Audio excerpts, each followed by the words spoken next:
Hey there, everybody. How's it going? Welcome back to another great episode of On the Throttle with Jackie Van Ham and my buddy Josh, bringing you all of the newest news and things going on out here in motorcycling.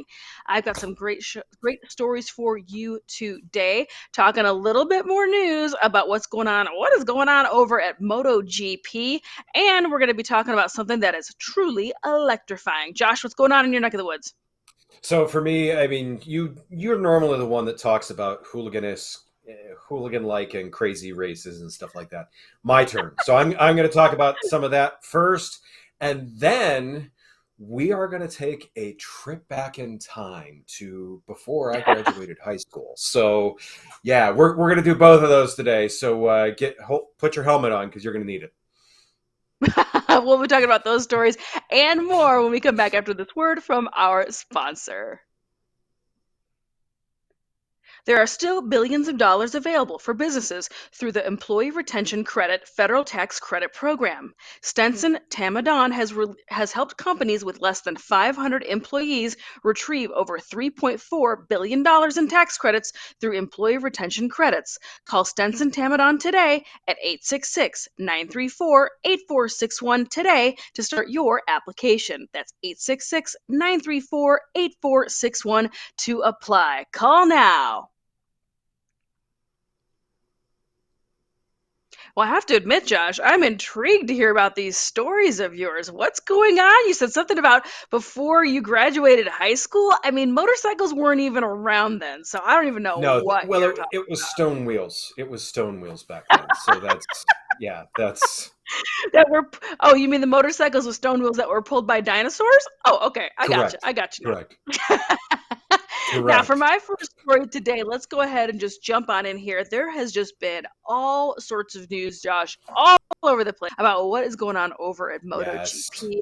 It is a little bit of the silly season-ish for them when people are Just a little bit. signing contracts, leaving contracts, things and stuff are happening all over the place. But the real big news actually happened several months ago. This is the big bombshell drop from the folks over at Suzuki announcing that they will be leaving MotoGP following the 2020 season. So this left two of their riders kind of up in the wind, wondering where on earth they were going to head. Well, fear no more. One of them has made a safe landing and a nice new little nest with the folks over at Honda.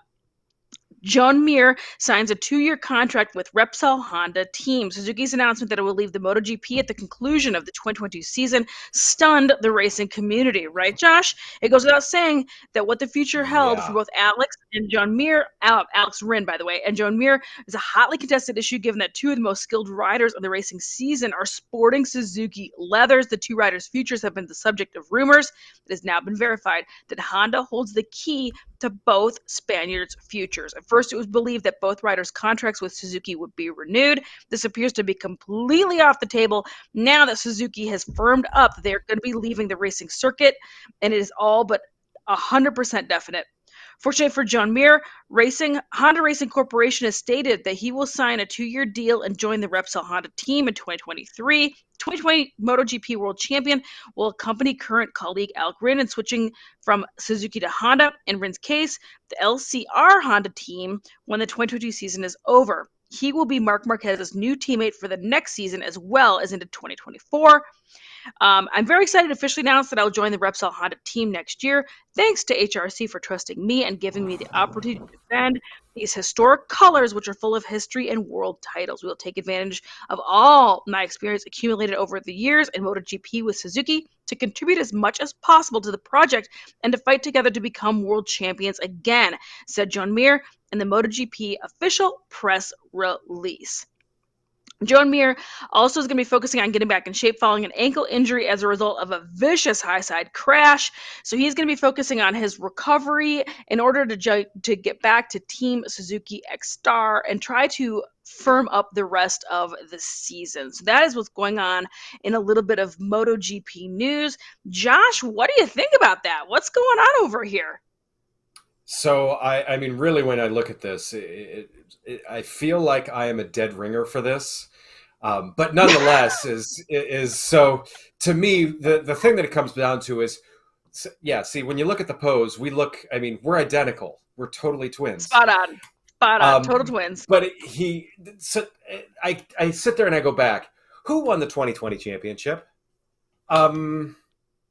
Yeah. So, I mean, for him you knew he was going to land on his feet. You knew he was going to land something big. For it to be Honda, it's interesting with Marquez coming back. They built so much around him. There's that Honda's in this influx thing. I think it's a great time for him to go there. It's going to be interesting. It's definitely interesting. That is the key word to this whole situation is interesting, because as you nailed it, Marc Marquez is also coming off of some pretty catastrophic injury. He still is in recovery mode. He still is in rehabilitation mode. Now, John Mir is also going to be in a little bit of rehab mode for who knows how long following this catastrophic accident that he had. I mean, I shouldn't say catastrophic, but quite serious accident that he Busted had. up. He's pretty busted up. He's pretty banged up. He's hoping to salvage 2022 with the folks over at Suzuki. So good for him for trying to put a brave face on and be able to join the Suzuki team again and continue out the rest of the season. But either way, regardless, it don't matter because Suzuki's over and he's headed to Honda anyway. So at least he's trying to be a good sport about it. But it is very, very curious times for the folks over at Honda, because who knows what's going to happen going forward. We're all still waiting to hear about Marc Marquez. It's a will he or won't he situation. And there has just been tons of speculation and rumors floating around the past handful of weeks. And there's just been big shuffles and big changes all the way across the board in MotoGP. And to answer that question, who won the 2020 championship? That was that guy right here. That was Mr. John Mir that won that. And he has only managed to win one race in his career, but he has always been able to put up and be on the podium and be near the top of the box for the past handful of years. And that consistency is what ended up winning him. And the fact that the season was shortened quite drastically for 2020 due to COVID. But he's always had a really nice, very consistent ride program going on. So I think this was a really, really smart play by the folks over at Honda. And that's what's going on for this week in the silly season. What is going on in your neck of the woods, Josh? So you talk about silly season, silly racing. Let's just call this the silly episode. So one of the silliest forms of racing, I've brought it up before, is also my favorite form of racing. No, it does not involve saddlebags. It involves riding dirt bikes on pavement. So, hey, and I mean, anytime you get to see people racing like this, that is just, to me, it is absolutely amazing. I love it. So I did want to talk about, there's two things. At the end of July, there was the Supermoto of Nations. And this is something that comes over from the Moto and Supercross world. They have the Motocross Destinations. They have that. This is where you compete for your country rather than for your selected necessarily team. Now, the cool thing is you'll get French riders on TMs, and then you'll have other French riders on KTMs, and then you'll have so they're all bringing their factory bikes, their factory programs, but they compete as a nation. And what's awesome about this too is you see guys that on the track that are vicious competitors competing as part of a team. So it becomes a very interesting type of race. It's a nice break, kind of here in the US, we've got like the all-star break for baseball and football and basketball. It's kind of the same type of setup. If you go online, there's a place to watch some of these races this is unbelievably tight competition. It is the best of dirt. It is the best of pavement. It is the best of everything. And these guys are all insanely talented. So one of the things that I wanted to mention about this too is they're on their break right now. The 25th of September is the GP of Lombardia, Italy. If you like racing, look up S1GP. It is well worth it. The other one that I want to say that we need to look up and we need to support is the AMA Supermoto program.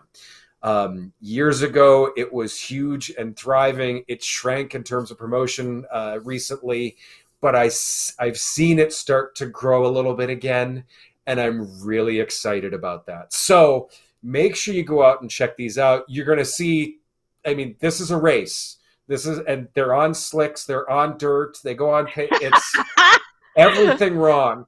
The one thing that I love about this too is this started from basically a television series in the early 80s called The Superbikers. And it took and it said, hey, look, some of you may remember the IROC series that they used to do where they would take like drag racers, NASCAR guys, IndyCar guys, throw them in stock cars, throw them on a road course, make them do a drag race and see who came out on top. This series did that. They took road racers, they took off-road guys, they took dirt bike guys, or they took super and motocross guys. They threw them all on the same track and said, hey, go fast. Of course, every single one of them does exactly that, and it created a great show, and this form of racing is stemmed from that. Do yourself a favor, go watch it. It is well worth the time. Are you going to be doing this, Jacqui? Yeah, I mean, I know you're expecting me to say no and laugh about it, but honestly, I love this style of racing. I am Oh, it's completely amazing. here for it. I love inappropriate bike racing, but this is its own special breed of crazy because it's dirt bikes on slicks. It is dirt, it is asphalt, it is jumps, it is everything Everything. all at once. I absolutely love it. I did not follow this very much until I had the chance to go and announce and host a live stream for their championship, Yep. and I fell in love with it immediately. This is the most fun I've seen in a very, very long time. This is family friendly. This is younger Yep. people. This is all ages coming and doing this.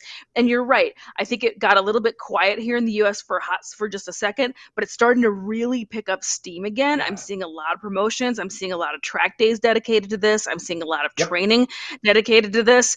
I think it is absolutely wonderful. I am here for it. And as Agreed. you touched on, this series in the 80s, the Super Bikers, do yourself a favor if you're watching at the Watch end of it. this show, go get on the Google box and go look for those episodes because they are hysterical. They Amazing. are so cool. They're so crazy. And it also used to show you how much money used to be in this series because they had like helicopter angles. And I mean, it just was Yep. bananas. So it was just a really, really neat, cool thing. Side note, I would love to see that series happen again. I would love to see this become a huge thing here in the US where they take people from Yes. different backgrounds and make them all race. Um, but yeah, bravo. I love this racing. I think this is really exciting, neat, cool stuff. So I love that you brought it up on today's program. I think this is a really cool thing, and you should definitely be checking this out over on the Google Box, if not live and in person in an area near you. For As I've sure. touched on, there's lots of little schools and communities dedicated to this now. So just go look on Yep. Instagram. I know And look SoCal up cart Supermoto is a tracks. pretty big one. And yeah, oh yeah, Cart Tracks. Is that what you just said? I apologize. I was Yeah, totally talking over you. if you go to cart tracks, like most cart tracks will have supermoto days. I've got a number that I do at like Pit Race, which is local for me. There's another one out Yeah. western side of Ohio. I mean, cart tracks is where this happens. It's amazing, and like you said, it's family friendly because the same track that I'm going to go out on right after I'm done, some 8-year-old's going to go out and turn a faster time than me, but he's going to go out on that same track. He absolutely is, Josh. He is just gonna I'm absolutely okay with it. spank you. So I'm gonna light a candle for you. I know you've got a couple of races and weekends you're gonna go do this. So Yes, I'm gonna light a candle and hope for the best for you, but I'm pretty sure that those preteens are absolutely gonna spank you out there. So correct. anyway, my next story for today's show, this kind of was ping-ponging around the internet a little bit. So I wanted to touch on it because they've been in the news up and down. They had a little influx of cash, and this is the Italian e-bike company Energica. Energica. They just had dropped a press release stating that the U.S. sales are up 500%. I thought that was really interesting. So I want to dig into that a little bit, as well as, and this will be going on during the time that this show airs, but the September 5th through the 9th is also their Energica Week, which I believe is their first rally event. So let's go Yes. ahead and check out their press release talking about how they're doing over there. Energica, a subsidiary and a leading company of high-performing electric motorcycles, announced today that the dates for Energica Week 2022 are confirmed for September 5th through the 9th. The annual get-together of the Energica community was born in 2021 and has laid the foundation to become the main event for the entire circle of Energica owners worldwide. Energica is also celebrating exponential growth due to an influx of expertise and resources Also with sales, new dealers, market development, and factory and workplace expansions. Like I said, they found a little bit of cash this past year, so they are doing very well and they are expanding. The new dealer agreements have expanded the U.S. network from 14 to 25 dealers, including 9 new states: Colorado, Hawaii, New Jersey, New Mexico, Utah, and Washington State. Pre-sale deposits have been received for over 2 months worth of Energica production. For the rest of the world markets, retail sales increased 104% year to date compared to the previous year, with an additional 2 months production for the Xperia spoken for by customer orders. Xperia is that, by the way, we featured it on the show a little while ago. This is that ADV bike that they are putting Yep. out. As you can see on your screen right now, this is going to be more of their sport bike type series. If you want to flip to another slide, I've got like a full lineup of their bikes, and you can see that they've got that Xperia, which is their adventure bike, which we featured here on the show because I thought that was really interesting, that they're going to get into the adventure market, this huge growing segment out here. We mentioned that a lot on the program. There's quite a boom going on in the ADV area. And so to see them announce, in my mind, I mean, I know Zero has their bike as well, but I thought this was interesting to see another competitor out here in the ADV segment with a full tilt e-bike going on. I'm really curious to see this live and in person and get more details about it. That bike is still very, very, very new for the folks over at Energica. So I'm really curious to see what happens over there. But the bikes are stunning. They were, I believe, Josh, correct me if I'm wrong, the first motorcycle for the MotoGP category that they're racing. They use these Energica machines for the first. It wasn't the first year, but they were doing this for, I think, like 2 years, weren't they? 2 seasons. Yes. They were using the Energica. They just switched Yep. now, and it'll be Ducati going forward. But I've always been curious about this company. I think it's really interesting. They were kind of a bit of a front runner, and so it's cool to see them growing. And they're hosting this is their second year now of them having a bit of an international rally type vibe, and that happens here right now, actually going on overseas in Italy. So kind of neat news and kind of interesting story going on for the folks at Energica. Josh, what do you think about that? Sure. So to me, it's interesting between Energica and Zero. I mean, they're kind of doing the same thing. They're making electric bikes for the masses, for the more expensive masses, I guess I would say. But they're doing it very differently. the more well-funded masses. Yeah. So Energica is going after that high-end crowd, and Zero is going after I guess we'll say the well-heeled crowd. But to me, it's the great thing about it is someone has to be a trailblazer. Someone has to put something out, and it's that whole mindset. I don't like everything that Tesla has done in the automotive world, but to make a comparison, someone had to do it. Have they made mistakes? Yes, but someone's doing it. And Zero and Energica are doing exactly that. They're saying, look, this is the direction we want to go. We're going to do it, and we're going to make this happen, and we're going to learn from our mistakes. And for that, I say kudos. Yeah, to be fair, Zero does have a little bit more mid-level price machines for sure. also, and their dealer growth and their dealer placement is really impressive. Yeah. I know, right? They're just kind of a little bit of everywhere. I don't really feature them. We don't hear a lot of news from them. They just are like kind of quietly cruising along, pun intended, doing their own thing. But they're doing it well, and they're always putting up more growth and more numbers. And people who ride the Zero bike, it's totally a cult bike. People who own it love it. So yep. A high five for Energica and a high five for Zero all at the same time on today's show. And then what do you got going on for your second story for today, Josh? So first off, by you telling the quietly cruising along dad joke, I feel threatened. But nonetheless, is recently there was a brand new BMW GS that just sold for $47,250, and it was still in the crate. And it was from before I graduated high school. This is a 1995 R100GS that just sold as a brand new bike. Still in the crate, was originally sent to Blackfoot Motorsports in Calgary. The bike is Avos Black, has a 6.3 gallon gas tank. It has the raised and flared front fender. It has the 2-up seat as the option, 21-inch front, 17-inch rear wheels, a rear drum brake, and CV carburetors on a brand new motorcycle. The only other place I feel like you can get a CV carb on a brand new bike is my DRZ, although it doesn't have drum brakes. Nonetheless, to me, these are things that, I mean, Jacqui, I would say this is more your type of wheelhouse, especially with it being a BMW.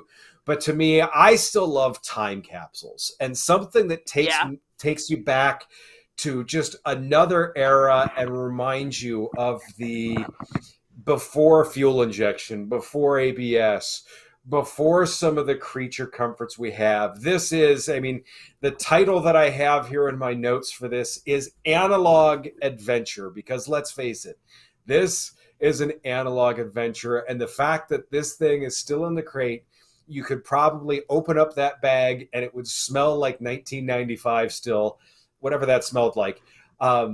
Is to me, it was I was still in high school, so it was probably bad hair gel and deodorant and maybe body spray. But nonetheless, for it to still have that 1995 aura, whenever I find stuff like this, it is the whole reason why I go to Bring a Trailer and look at stuff like that. To me, it's absolutely awesome. I love seeing it.